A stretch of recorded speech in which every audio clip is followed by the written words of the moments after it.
ఇక్కడ టీనేజర్స్ విషయం తీసుకున్నట్లయితే వీళ్ళకి ఇన్‌స్టాగ్రామ్‌లో ఫాలోవర్సే చాలామంది ఉంటారు.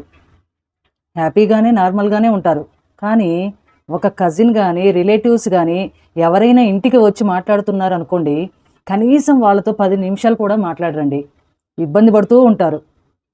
ఆన్‌లైన్‌లో గేమింగ్‌లో స్ట్రేంజర్స్‌తో మాత్రం 3, 4 అవర్స్ కంటిన్యూషన్‌గా గేమ్ ఆడుతూ మాట్లాడుతూనే ఉంటారు. కానీ అక్కడ కమ్యూనికేషన్ జరుగుతుంది కానీ, రియల్ లైఫ్‌కొచ్చేటప్పటికి ఇంటికి ఎవరైనా వచ్చారనుకోండి, 10 నిమిషాలు కూడా వాళ్ళ పక్కన కూర్చొని మాట్లాడటానికే ఇబ్బంది పడే పరిస్థితి చూస్తున్నాం ఇప్పుడు పిల్లల్లో.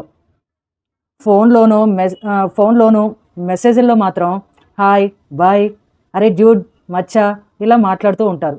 నిజంగా ఒక కజిన్ గానీ, రిలేటివ్స్ గానీ పిల్లలు ఎవరైనా వచ్చినా సరే కూడా వాళ్ళతో అంత ఫ్రీగా ఏం మాట్లాడాలి అని పైనుంచి క్వెషనేస్తుంటారు మళ్ళీ పేరెంట్స్‌కి.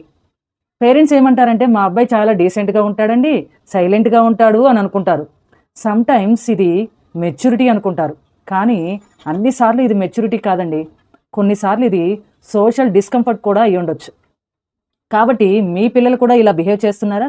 రండి కామెంట్ సెక్షన్‌లో మాట్లాడుకుందాం.